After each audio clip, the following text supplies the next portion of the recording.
Hello friends, welcome back to easy equity investing school. तो आज के इस वीडियो में हम डिस्कस करेंगे सेंटम इलेक्ट्रॉनिक्स लिमिटेड इस कंपनी के बारे में। तो ये एक बहुत ही इंपॉर्टेंट केस स्टडी रहने वाली है, क्योंकि आज हम इस कंपनी के बिजनेस के साथ साथ इस कंपनी के अंदर क्या डेवलपमेंट हो रहे हैं और कंपनी आने वाले समय में कैसे परफॉर्म कर सकती है, कंपनी का बिजनेस कैसे परफॉर्म कर सकता है, क्या यहाँ से बेटर बनेगा बिजनेस, इन सारे ही मुद्दों पर आज बात करेंगे। आगे बढ़ने से पहले आप सभी से एक ही रिक्वेस्ट है कि अगर आपको हमारे वीडियो पसंद आते हैं तो इन वीडियोस को लाइक करें, अपने फ्रेंड्स एंड फैमिलीज में शेयर करें और हाँ, चैनल को सब्सक्राइब भी जरूर करें। इससे हमें मोटिवेशन मिलेगा, जिस वजह से हम इस चैनल पर और भी कहीं सारे कंपनीज के वीडियोस लेकर आ पाए। तो अब बिना किसी देरी के चलिए वीडियो को शुरू करते हैं।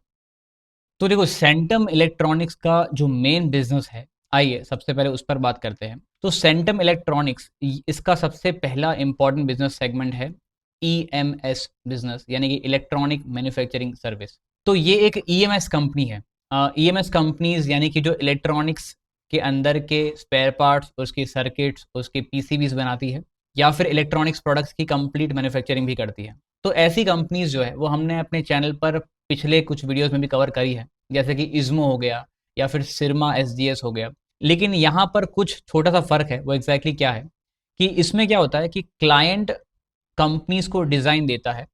कभी कभी सेंटम उन डिज़ाइन को डेवलप करने में भी हेल्प करता है, लेकिन जनरली क्लाइंट कंपनीज के पास आता है और क्लाइंट बोलता है देखो मुझे कि भाई मुझे ये प्रोडक्ट बनाना है, और उसका डिज़ाइन, उसके अंदर कौन सी सर्किट्स डालनी है, कौन से चिप डालनी है, वो सब क्लाइंट रिक्वायरमेंट देगा। सेंटम यहाँ पर क्या करेगा, सेंटम सिर्फ उस चीज़ का मास प्रोडक्शन करेगा। सेंटम कंपोनेंट्स को प्रोड्यूस करेगा, पीसीबी की असेंबलीज करेगा, टेस्टिंग करेगा और फाइनल प्रोडक्ट बाद में डिलीवर कर देगा। यानी कि ईएमएस बिजनेस मास लेवल पर प्रोडक्शन करते हैं। हो सकता है कि आर&डी वाली कंपनीज कोई और हो, उसके बाद एक प्रोटोटाइप बनाने वाली कंपनीज कोई और हो, और उसके बाद मास लेवल प्रोडक्शन करने वाली कंपनीज कोई और हो। ध्यान रखिएगा, ये मैं इलेक्ट्रॉनिक मैन्युफैक्चरिंग सर्विस की बात कर रहा हूँ, यानी कि ईएमएस बिजनेस की। अब इसके अंदर सेंटम एग्जैक्टली क्या काम करता है, तो सेंटम जो है वो पीसीबीज की असेंबलीज करता है, इलेक्ट्रॉनिक मॉड्यूल्स बनाता है, कंट्रोल सिस्टम बनाता है और इंडस्ट्रियल इलेक्ट्रॉनिक्स बनाता है। ये सारे काम जो है वो सेंटम करता है।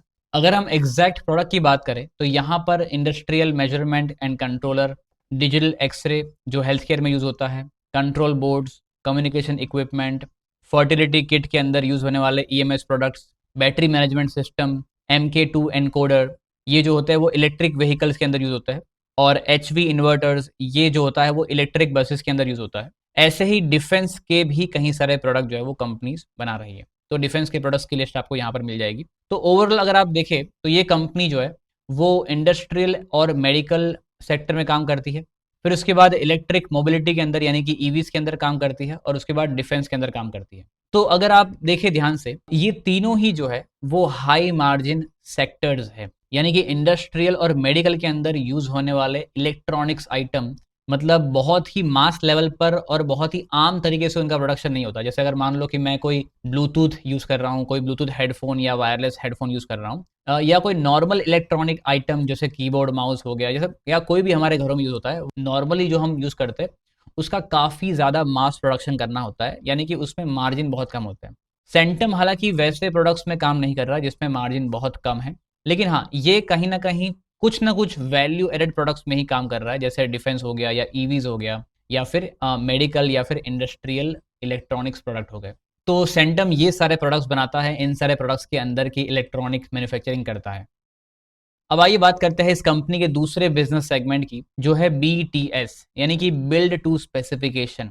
इसका मतलब यह है कि सेंटम इसमें क्लाइंट की स्पेसिफिक रिक्वायरमेंट के हिसाब से सारी चीज़ों को बनाएगा। और बिल्ड टू स्पेसिफिकेशन का मतलब ये होता है कि यहाँ पर कंपनी R&D से लेकर मास प्रोडक्शन तक जितने भी टास्क बीच में आते हैं वो सारे ही टास्क को कंप्लीट करेगी। यानी कि यहाँ पर R&D से मास प्रोडक्शन तक सब कुछ ये कंपनी खुद करेगी। कहीं केस में क्या होता है कि कुछ ईएमएस कंपनीज सिर्फ मास प्रोडक्शन का काम करती है, कुछ इलेक्ट्रॉनिक्स कंपनी क्या करती है, सिर्फ R&D का काम करती है। लेकिन ये जो सेगमेंट है बीटीएस सेगमेंट, या किसी भी कंपनी में अगर रेवेन्यू इस सेगमेंट से आ रहा है, बीटीएस से आ रहा है, यानी कि बिल्ड टू स्पेसिफिकेशन से आ रहा है, यानी कि स्पेसिफिक चीजें क्लाइंट के लिए कंपनीज को बनानी पड़ेगी फ्रॉम स्टार्ट टू एंड तक। तो ये सबसे इंपॉर्टेंट और हाई मार्जिन सेगमेंट होता है किसी भी कंपनी के लिए। और इसमें क्लाइंट जो होता है वो सेंटम को सिर्फ रिक्वायरमेंट देते हैं कि भाई मुझे ऐसा ऐसा बनाना है, ये सिस्टम चाहिए, वो फीचर्स चाहिए। और सेंटम क्या करेगा, उसकी डिज़ाइन बनाएगा, डेवलपमेंट करेगा, टेस्ट करेगा और फाइनली मैन्युफैक्चरिंग करेगा। ठीक है, यानी कि डिज़ाइन से लेकर मैन्युफैक्चरिंग तक सब कुछ करेगा। ईएमएस वाले बिजनेस में क्या फ़र्क था, ईएमएस वाले बिजनेस में डिज़ाइन और टेस्टिंग हो सकता है कोई और कंपनी कर रही है, एक प्रोटोटाइप प्रोडक्ट लेकर आ रही है सेंटम के पास और सेंटम को एक सैंपल दे दिया कि देखो ये सैंपल है, मुझे ऐसे 1 लाख पीस बना कर दो, वो ईएमएस बिजनेस हो गया। यहाँ सेंटम सब कुछ स्टार्ट से लेकर एंड तक सब कुछ खुद करेगा। तो यहाँ पर अगर हम सेंटम के तीनों बिजनेस सेगमेंट, जो मैंने आपको बोला था राइट कि 3 बिजनेस सेगमेंट है, तो अगर हम उन तीनों बिजनेस सेगमेंट के बारे में बात करें तो सेंटम का पहला बिजनेस सेगमेंट है, या किसी भी इलेक्ट्रॉनिक मैन्युफैक्चरिंग कंपनी का पहला बिजनेस सेगमेंट हो सकता है कि आर एन डी करना। अब ये ई आर एन डी यानी कि इलेक्ट्रॉनिक्स रिसर्च एंड डेवलपमेंट, यानी कि ई आर एन डी और आर एन डी दोनों सेम ही है। इसमें क्या होता है, कॉन्सेप्चुलाइज होता है, यानी कि प्रोडक्ट का पहले कॉन्सेप्ट तैयार करता है, उसके बाद डिज़ाइन तैयार होती है और उसके बाद प्रोटोटाइप और वेरिफिकेशन होता है उस प्रोडक्ट का। प्रोटोटाइप मतलब सैंपल तैयार करना। यहाँ तक जो काम होता है कॉन्सेप्चुलाइज, डिज़ाइन और प्रोटोटाइप, ये आर एन डी का पार्ट है। फिर प्रोटोटाइप से लेकर पायलट प्रोडक्शन, यानी कि प्रोडक्शन धीरे धीरे स्टार्ट करना, मास प्रोडक्शन और आफ्टर मार्केट और लाइफ साइकिल सपोर्ट, यानी कि आफ्टर सेल्स सर्विस, अगर वो खराब हो गया तो उसके स्पेयर पार्ट्स बेचना, उसको रिपेयर करके देना, ये सब चीज़ों को करने वाली कंपनीज को कहते हैं ईएमएस कंपनी। यानी कि कहीं ना कहीं प्रोटोटाइप देखो इसमें भी इन्वॉल्व होता है ई आर एन डी के अंदर, और ईएमएस के अंदर भी इन्वॉल्व होता है, बट मोस्टली ईएमएस कंपनीज के पास प्रोटोटाइप पहले से तैयार होकर आते हैं। तो पायलट प्रोडक्शन यानी कि प्रोडक्शन स्टार्ट करना, मास प्रोडक्शन और आफ्टर मार्केट या आफ्टर सेल सर्विस, ये प्रोवाइड करने वाली कंपनीज या फिर यहाँ से अगर बिजनेस जो भी आ रहा है, इस बिजनेस को कहते हैं हम ईएमएस बिजनेस। और जो भी कंपनी स्टार्टिंग से लेकर एंड तक ये सारे के सारे टास्क कर रही है, ये सारे 6 के 6 टास्क जो भी कंपनी करेगी, यानी कि कॉन्सेप्ट से लेकर आफ्टर सेल सर्विस तक ये सारे टास्क जो भी कंपनीज करेगी, उस कंपनी या उस सेगमेंट को कहेंगे बीटीएस, यानी कि बिल्ड टू स्पेसिफिकेशन। अब आप मेरी बात को थोड़ा ध्यान से सुनिएगा। जो भी कंपनीज सिर्फ आर एन डी का काम करती है वो हाई मार्जिन नहीं बना पाती, यानी कि सिर्फ आर एन डी करने में उतना पैसा नहीं है। या फिर जो भी कंपनी सिर्फ ईएमएस का काम करती है, यानी कि सिर्फ मास प्रोडक्शन करने वाली कंपनीज के पास भी हायर मार्जिन नहीं है। ठीक है, देखो आर एन डी में उतना मार्जिन नहीं है, क्योंकि आर एन डी में कंपनी आपसे मैन्युफैक्चर नहीं करवा रही है, आर एन डी में आपका क्लाइंट खाली आपको फीस पे करेगा।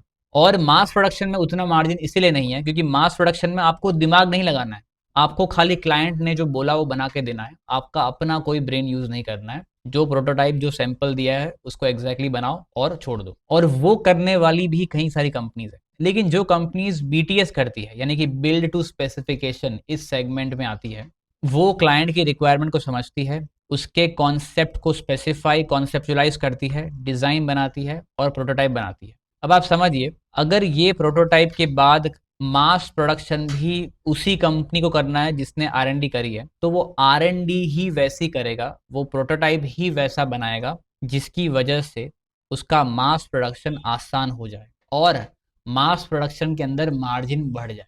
तो बीटीएस करने वाले या बीटीएस सेगमेंट पर काम करने वाली कंपनीज का मार्जिन सबसे ज़्यादा होता है, यानी कि स्टार्ट टू एंड काम करना ये किसी भी कंपनी के लिए अच्छा होता है। तो अगर हम बात करें सेंटम के कोर बिजनेस की, तो यहाँ पर कोर बिजनेस जो है वो स्पेस से आता है, एरोस्पेस से आता है, डिफेंस से आता है। देन वायरलेस सिग्नल सिस्टम जो आरएफ माइक्रोवेव में यूज होता है, ये भी डिफेंस का ही पार्ट है। Then power power supply and power management से आता है, और फिर मिशन क्रिटिकल इलेक्ट्रॉनिक सॉल्यूशन से भी आता है। आप देख सकते हैं कि मोटा मोटा रेवेन्यू इस कंपनी का डिफेंस से आता है, ये उसकी कोर प्रोडक्ट की कैपेबिलिटीज है। तो सेगमेंट वाइज रेवेन्यू स्प्लिट में जो ईएमएस बिजनेस है, जो मैंने बोला कि उतना मार्जिन अकेले ईएमएस के अंदर नहीं है, वहां से कंपनी का आज करीब 50% रेवेन्यू आ रहा है। बीटीएस बिजनेस से कंपनी का करीब 31 से 32% रेवेन्यू आ रहा है। और ER&D से यानी कि रिसर्च एंड डेवलपमेंट से करीब 18 से 19% रेवेन्यू आ रहा है। आपको याद होना चाहिए कि BTS सबसे हाई मार्जिन बिजनेस होता है, EMS भी नहीं, R&D भी नहीं, BTS is the highest margin business. तो ये FY25 का डेटा है और यहाँ पर अगर आप देखें तो जो ग्रीन हिस्सा है, ये नंबर जो मिलियंस में है, तो यहाँ पर जो ग्रीन हिस्सा है 5743, इतना रेवेन्यू जो है वो EMS बिजनेस से आया हुआ है। उससे कम रेवेन्यू 3136, इतना रेवेन्यू जो है वो BTS से आया और उससे कम रेवेन्यू ER&D से आया। और 2026 के जो 9 महीने ऑलरेडी जो बीत चुके हैं उसमें भी सिचुएशन वैसी ही है। अभी तक फाइनल रिजल्ट आया नहीं है, लेकिन यहाँ पर भी जो है EMS बिजनेस का शेयर ही सबसे ज्यादा दिख रहा है। और जैसे कि हमने अभी देखा कि भाई BTS में हायर मार्जिन है, तो कितने मार्जिन है, तो यहाँ पर EMS में मार्जिन होता है करीब 8 से 12%, BTS के अंदर मार्जिन होता है करीब 20 से 25% तक की मार्जिन हो सकते हैं, और ER&D के जो मार्जिन होता है वो लगभग 10 से 12% के आसपास मार्जिन होते हैं। और रेवेन्यू स्प्रेड हमने अभी अभी देख लिया है, वो सेम ही है। तो मार्जिन वाइज भी आप देख लीजिए, BTS में हमारे पास 20 से 25% है, ER&D में 10 से 12% है, और EMS के अंदर हमारे पास 8 से 12% का मार्जिन है। यानी कि जो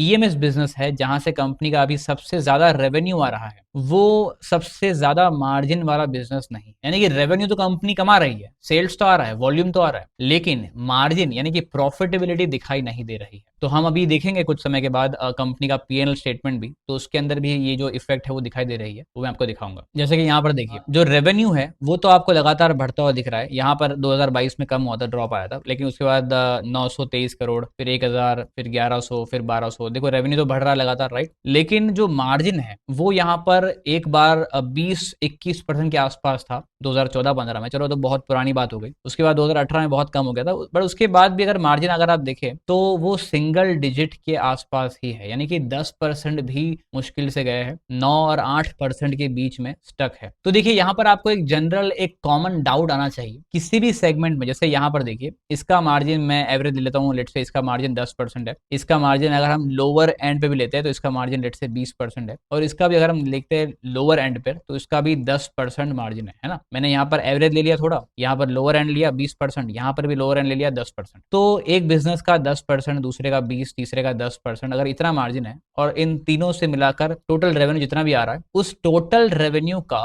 टोटल जो ओवरऑल मार्जिन आ रहा है P&L के अंदर, जो हमने देखा कि 8 या 9% के आसपास ही आ रहा है, तो ये तो नहीं होना चाहिए था। बिकॉज अगर आप इन तीनों के इंडिविजुअल सेगमेंटल मार्जिन देखें तो वो 10% से लेकर 20% है, और उसमें भी अगर आप देखें BTS से लगभग 1/3 रेवेन्यू आ रहा है। यानी कि अगर कंपनी 100 रुपए का रेवेन्यू कर रही है तो उसमें लगभग 31 रुपए का रेवेन्यू BTS से आ रहा है, और बाकी का रेवेन्यू जो आ रहा है वो आ रहा है EMS या ER&D से, और वहां से 10% रेवेन्यू आ रहा है। या फिर 68% जो रेवेन्यू है, 68 रुपीज का रेवेन्यू है, उस पर कंपनी 10 रुपए कमाएगी, और बाकी बचे 31-32 रुपए का जो रेवेन्यू है उस पर कंपनी 20% कमाएगी। तो ओवरऑल जो मार्जिन आना चाहिए ना वो लगभग 12-13% के आसपास आना चाहिए। आई होप आप समझ पा रहे हैं 12-13% के आसपास क्यों आना चाहिए, क्योंकि आपका मिनिमम मार्जिन ही 10% है, और एक सेगमेंट ऐसा है जहां से 1/3 रेवेन्यू आ रहा है और उसका मार्जिन 20% है, तो 10% तो मिनिमम आना ही चाहिए, और एक सेगमेंट आपको 20% मार्जिन दे रहा है, यानी कि आपका ओवरऑल मार्जिन लगभग 13% के आसपास, मैं रफली बता रहा हूँ 13% के आसपास होना चाहिए था, या 12-13 होना चाहिए था। लेकिन ये 8-9% मार्जिन क्यों आ रहा है जो हमने अभी देखा P&L के अंदर। यहाँ पर देखिए कंपनी का जो मार्जिन आ रहा है वो 8-9% के आसपास ही आ रहा है। ये तो पॉसिबल कैसे है? तो सबसे पहले इसको जानते हैं कि ये सिंगल डिजिट मार्जिन क्यों आ रहा है, क्योंकि इतना नहीं आना चाहिए, और ये इंप्रूव होने वाला है क्या, आने वाले समय में ये इंप्रूव होगा क्या, और अगर इंप्रूव होगा तो वो कैसे इंप्रूव होगा। तो आइए इन सारे सवाल के जवाब को एक एक करके अनफोल्ड करते हैं। तो सबसे पहले देखिए जो सिंगल डिजिट मार्जिन है उसके पीछे सबसे बड़ा प्रॉब्लम यही है कि जो बिजनेस मिक्स है, बिजनेस मिक्स मतलब जो रेवेन्यू अलग अलग सेगमेंट से आता है ना उसको बिजनेस मिक्स कहते हैं, उसी में सबसे बड़ा गड़बड़ है। जो हमने अभी देखा कि भाई सबसे लोवेस्ट मार्जिन वाला बिजनेस जो है वहां से सबसे ज्यादा रेवेन्यू आ रहा है, राइट, जिसका मार्जिन कम है उसका ज्यादा रेवेन्यू है। तो ये तो हमने प्रॉब्लम ऑलरेडी देख लिया। दूसरा जो प्रॉब्लम है यहाँ पर इस मार्जिन के कम होने के पीछे वो ये है कि इंटरनेशनल कुछ सब्सिडरीज है इस कंपनी की, जैसे कि यूरोप के अंदर और कनाडा के अंदर, वो इंटरनेशनल सब्सिडरीज जो है वो लॉस में है। और ये इंटरनेशनल सब्सिडरीज क्या करती है, ये ER&D बिजनेस में काम करती है, यानी कि रिसर्च एंड डेवलपमेंट में काम करती है, और ये लॉस में है। तो ये सबसे बड़ा रीजन है कि देखो दूसरे बिजनेस तो ठीक है 10%, 12%, 20% का मार्जिन दे रहे हैं, लेकिन कंपनीज की कुछ इंटरनेशनल सब्सिडरीज है जो यूरोप और कनाडा के अंदर है, जो ER&D का काम करती है वो लॉस मेकिंग है। और इतना ही नहीं, मैनेजमेंट ने भी खुद ये एक्सपेक्ट किया है कि सब्सिडरीज के लॉस की वजह से हमारे मार्जिन पर इम्पैक्ट आ रहा है, नेगेटिव इम्पैक्ट आ रहा है, क्योंकि जो इंडिया का बिजनेस है वो कंपनी को 12 से 15% मार्जिन दे रहा है, लेकिन सब्सिडरीज का जो लॉस है उस वजह से कंसोलिडेटेड मार्जिन जो है वो गिरकर 6 से 8% ही रह जा रहा है। तो कंपनी का कुछ ऐसा हिस्सा है जो खराब हो चुका है, जो इंटरनेशनल सब्सिडरीज है जहां पर लॉस हो रहा है। और R&D में लॉस इसलिए होता है क्योंकि R&D वाला जो काम है वो टाइम टेकिंग काम है। वो ऐसा नहीं कि आपने काम किया तो आपको उसका तुरंत पैसा मिल जाएगा। देखो EMS का काम जो है वो फटाफट पैसे आने वाला, वो कैश इनफ्लो लेकर आने वाला काम है, क्योंकि EMS में आपको किसी कंपनी ने काम दिया, आपने बना दिया, आपने वापस उसको डिलीवरी कर दी, पैसे आ गए। लेकिन R&D वाला काम जो है वो कमिट नहीं हो सकता। मतलब कोई कंपनी ऐसा नहीं बोल सकती कि भाई मैं 15 दिन का टाइम बता रहा हूं तो 15 दिन में वो काम खत्म हो ही जाएगा, क्योंकि आप भी ये बात जानते हैं कि किसी भी चीज की रिसर्च में बहुत ज्यादा टाइम लग सकता है। तो इसीलिए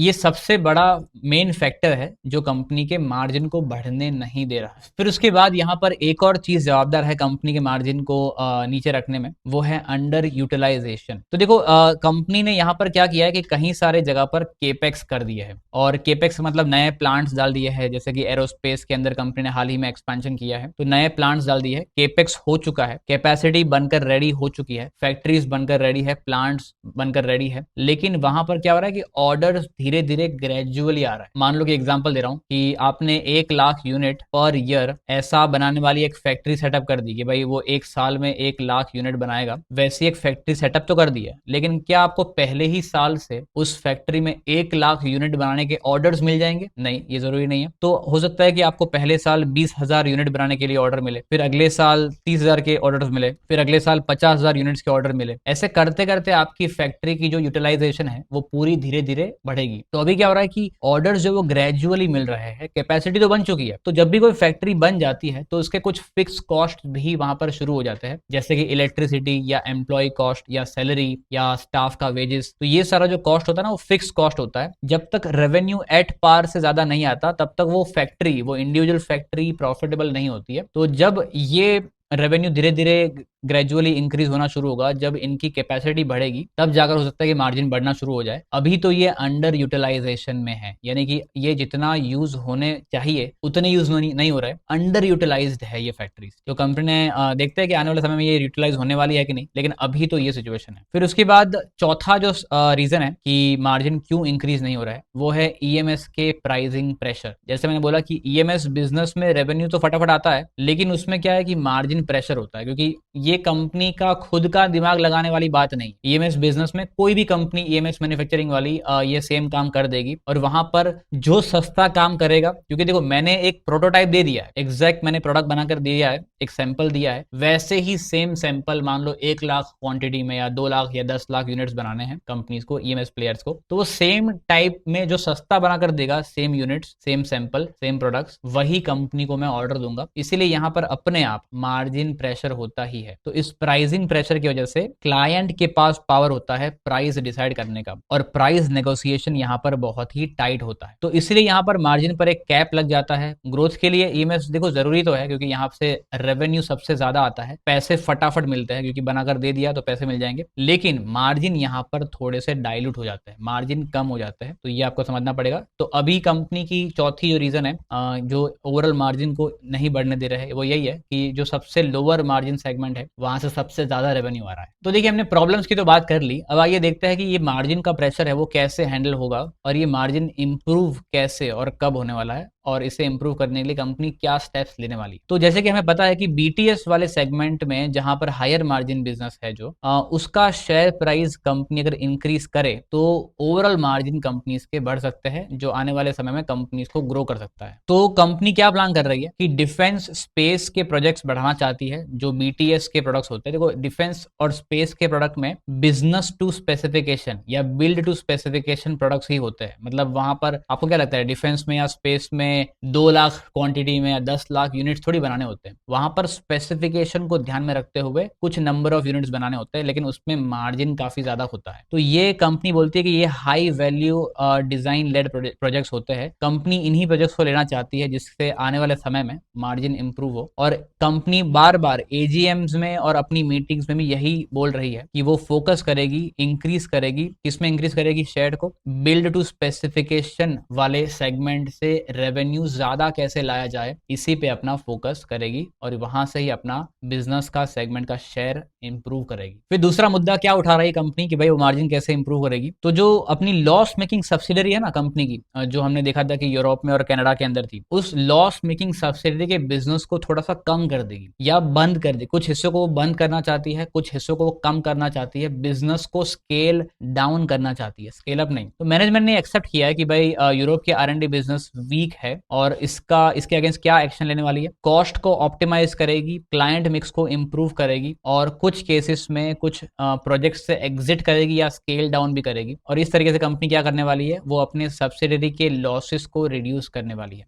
बिजनेस मिक्स इंप्रूव करना मतलब क्या कि उसने जो सब्सिडरी R&D के लिए ओपन करी थी या जो सब्सिडरी R&D के लिए एक्वायर करी थी, जहां पर R&D का काम चल रहा था, वहां पर अब R&D ना करके वहां पर भी EMS या फिर BTS का काम करेगी। ठीक है, बिल्ड टू स्पेसिफिकेशन या EMS का ही काम करेगी। तो जो ज्यादा मार्जिन वाले प्रोजेक्ट्स है सब्सिडरीज के अंदर भी वैसे प्रोजेक्ट्स लेकर वो सब्सिडरी का क्लाइंट मिक्स इंप्रूव करने वाली है। और क्लाइंट मिक्स फिलहाल इस बिजनेस में इंप्रूव हो रहे हैं कि नहीं, वो भी आगे हम इस स्लाइड में देखेंगे। फिर तीसरा मुद्दा वो कंपनी क्या उठा रही है कि वो कैपेसिटी यूटिलाइजेशन को इंप्रूव करेगी। जैसे हमने देखा अभी कि कंपनी, अगर मान लो कोई भी कंपनी अपने रेवेन्यू को ग्रो करती है तो क्या होता है, रेवेन्यू ग्रो होने के साथ साथ कंपनीज की जो फिक्स कॉस्ट होती है ना, जो लाइट बिल, जो रेंट हो गया या जो सैलरी हो गई, वो फिक्स कॉस्ट उतने तेज रेवेन्यू की जितनी तेज नहीं बढ़ती है। राइट, जब रेवेन्यू तेजी से बढ़ता है तो फिक्स कॉस्ट उतनी तेज नहीं बढ़ती है, वो तो फिक्स रहती है। तो इसीलिए कंपनी की अगर कैपेसिटी यूटिलाइजेशन इंप्रूव हो जाए, यानी कि रेवेन्यू कंपनी बढ़ाना शुरू कर दे, तो उसका मार्जिन बढ़ सकता है, क्योंकि रेवेन्यू बढ़ने पे कॉस्ट उतनी नहीं बढ़ती है और बचा हुआ पैसा वो नेट प्रॉफिट में आ जाएगा, जो कि ज्यादा प्रॉफिट बचा पाएगा। तो ऑलरेडी केपेक्स जहां जहां पर हो चुका है वहां कंपनी का फोकस अब रहेगा कि वो ज्यादा ऑर्डर फ्लो ढूंढना शुरू करे। राइट, जो हमने बोला था ना अभी कि फैक्ट्री सेटअप हो चुकी है लेकिन वो अंडर यूटिलाइज है, तो वहां कंपनी यही प्लान कर रही है कि वहां पर मैक्सिमम नंबर्स ऑफ ऑर्डर्स कैसे लेकर आया जाए जो एग्जिस्टिंग प्लांट को फिल करे और एग्जिस्टिंग प्लांट को ओवर या फुल्ली यूटिलाइज करे। ओवर तो नहीं होता है, लेकिन जो अभी अंडर यूटिलाइज स्पेस पर है उसको मॉडरेट या फुल्ली यूटिलाइज करने की कोशिश करे। तो मैनेजमेंट ने भी ये बोला है कि utilisation improvement is the key focus for this problem, जिससे क्या होगा, फिक्स कॉस्ट एब्जॉर्ब हो जाएगा और मार्जिन भी बढ़ेगा। जो मैंने भी बोला सेम मैनेजमेंट बात कर रहा है। फिर उसके बाद कंपनी क्या प्लान कर रही है कि वो अपने ओवरऑल रेवेन्यू ग्रोथ को भी फोकस करेगी, ओवरऑल रेवेन्यू को भी इंप्रूव करने का प्लान कर रही है। और आने वाले कुछ समय में कंपनी जो है वो 25 से 30% के CAGR से रेवेन्यू को ग्रो करने की बात कर रही है। इसमें भी सेम लॉजिक है, अगर कंपनी का रेवेन्यू बढ़ेगा तो fix cost, overall fix cost same रह जाएंगे और रेवेन्यू बढ़ने से डायरेक्टली मार्जिन एक्सपांड हो सकता है। तो अगर मान लो 25-30% भी नहीं, अगर 20 से 25% भी रेवेन्यू इंप्रूव होता है तो यहाँ पर हमें मार्जिन में थोड़ा बहुत इंप्रूवमेंट देखने मिल सकता है। और आखिरी स्टेप कंपनी मार्जिन को इंप्रूव करने के लिए यहाँ पर जो ले रही है वो है कि कंपनी अब से क्या करेगी, लो मार्जिन EMS के ऑर्डर्स को अवॉइड करेगी। यानी कि ऐसे EMS के प्रोजेक्ट्स जहां पर कम मार्जिन मिल रहा है उसको लेने से इनकार कर देगी और high value aerospace and defence के कॉन्ट्रैक्ट्स में एंटर करेगी। जहां मार्जिन ज्यादा मिलेगा उन प्रोजेक्ट्स में एंटर करेगी और लो मार्जिन प्रोजेक्ट्स में निकल जाएगी वहां से, या उन ऑर्डर्स को लेगी ही नहीं। तो ये फोकस कंपनी हालांकि चाहती तो है कि भाई वो EMS प्रोजेक्ट्स को कैंसिल करे या उनको अवॉइड कर दे और हाई मार्जिन वाले प्रोजेक्ट्स को ले उनमें एंटर हो जाए। और आपको पता है कि जो एरोस्पेस और डिफेंस वाले जो प्रोजेक्ट्स है ना, वो EMS वाले नहीं है, वो BTS वाले प्रोजेक्ट्स होते हैं। मोस्टली क्या होता है, एरोस्पेस के अंदर BTS प्रोजेक्ट्स मिलते हैं, EMS प्रोजेक्ट्स नहीं मिलते। EMS वाले जो प्रोजेक्ट्स होते हैं वो EVs के अंदर, जो हमने दूसरे सेगमेंट देखे थे, EVs या हॉस्पिटल के अंदर जो इलेक्ट्रॉनिक्स होते हैं या फिर जो इंडस्ट्रियल इलेक्ट्रॉनिक्स होते हैं उसमें EMS मिलते हैं प्रोजेक्ट्स के अंदर। बट एरोस्पेस डिफेंस में BTS मिलता है। तो कंपनी एरोस्पेस डिफेंस में जाना चाहती है, लेकिन क्या वाकई में ऐसा हो रहा है कि नहीं वो हम देखेंगे। तो अभी फिलहाल कंपनी क्या कर रही है कि फोकस कर रही है कॉम्प्लेक्स और सर्टिफाइड प्रोडक्ट बनाने के पीछे, जिसके वजह से क्या होगा, ज्यादा इंप्रूव होगा, रियलाइजेशन इंप्रूव होगा और इससे मार्जिन भी इंप्रूव हो सकता है। तो कंपनी आने वाले समय में क्या वाकई में BTS से ज्यादा शेयर ज़्यादा रेवेन्यू कलेक्ट करने वाली है, कलेक्ट कर सकती है। तो देखो कंपनी ने अपनी इस ईयर की दिसंबर 2025 की यानी कि 2-3 महीने पहले वाली ऑर्डर बुक यहाँ पर शेयर करी है। तो ऑर्डर बुक के नंबर्स यहाँ पर स्क्रीन पर आपको नहीं दिख रहे, लेकिन ऑर्डर बुक जो इस साल की आई है वो लगभग 2000 करोड़ के आसपास की है। एग्जैक्ट ऑर्डर बुक मैं यहाँ पर नंबर यहाँ पर शो कर दूंगा। तो इतनी ऑर्डर बुक यहाँ पर अवेलेबल है। और इस ऑर्डर बुक का स्प्लिट अभी क्या है कि इसमें ईएमएस जो है वो जो ग्रीन कलर का आपको दिख रहा है, ईएमएस अभी 42% है। और इस ऑर्डर बुक में बीटीएस जो है, जो ब्लू या फिर पर्पल कलर का आपको जो दिख रहा है, वो बीटीएस का शेयर 49% है। आपको समझ में आ रही है बात, यहाँ पर चीजें इंप्रूव हो रही है कि नहीं। 42% बिजनेस जो नए ऑर्डर्स मिल रहे हैं कंपनी को, जो मिले हैं ऑलरेडी, उसमें 42% शेयर ईएमएस से आ रहा है और 49% शेयर बिजनेस का बीटीएस से आ रहा है, राइट। और बाकी बचा हुआ 8.8 यानी कि लगभग 9% शेयर पकड़ लीजिए, 9% शेयर जो है वो ईआरएनडी से आ रहा है। तो कंपनी ने जैसे बोला है कि अगर आपको पुराना शेयर याद होगा तो ईआरएनडी से लगभग 20% शेयर आता था। यहाँ देखो मैं आपको दिखाई देता हूँ। तो ईआरएनडी से पहले क्या आ रहा था कि पहले रेवेन्यू ईआरएनडी से 18 से 19% आ रहा था, बीटीएस से 31 से 32% आ रहा था और ईएमएस से 50% बिजनेस आ रहा था। तो ईएमएस से ज्यादा आ रहा था बिजनेस, बीटीएस से कम आ रहा था। ईआरएनडी से भी मतलब 18-20% सिग्निफिकेंटली आ रहा था। और अगर आपको याद है तो ईआरएनडी वाली कंपनीज ही लॉस मेकिंग थी, है ना, यूरोप और कनाडा वाली कंपनीज लॉस मेकिंग थी। तो उन कंपनीज के अंदर ही कंपनी क्या कर रही है कि अब नए प्रोजेक्ट्स लेगी और कंपनी ने अपना जो रेवेन्यू मिक्स है, जो अपनी नई ऑर्डर बुक के अंदर 42% फ्रॉम ईएमएस, 49% फ्रॉम बीटीएस और लगभग 9% फ्रॉम ईआरएनडी, ठीक है, ये कंपनी ने शेयर अभी कर दिया है। तो आई होप आपको समझ में आ रहा है ओवरऑल कि अब 50% रेवेन्यू कंपनी का बीटीएस से आएगा और जो 50% रेवेन्यू ईएमएफ से आ रहा था वो कम होकर 42% रह गया है। और जो 19-20% रेवेन्यू आ रहा था रिसर्च एंड डेवलपमेंट से, ईआरएनडी से, जहां पर लॉस मेकिंग कंपनीज या सब्सिडरीज भी थी, वो कम होके लगभग आधा हो गया, 19-20 का आधा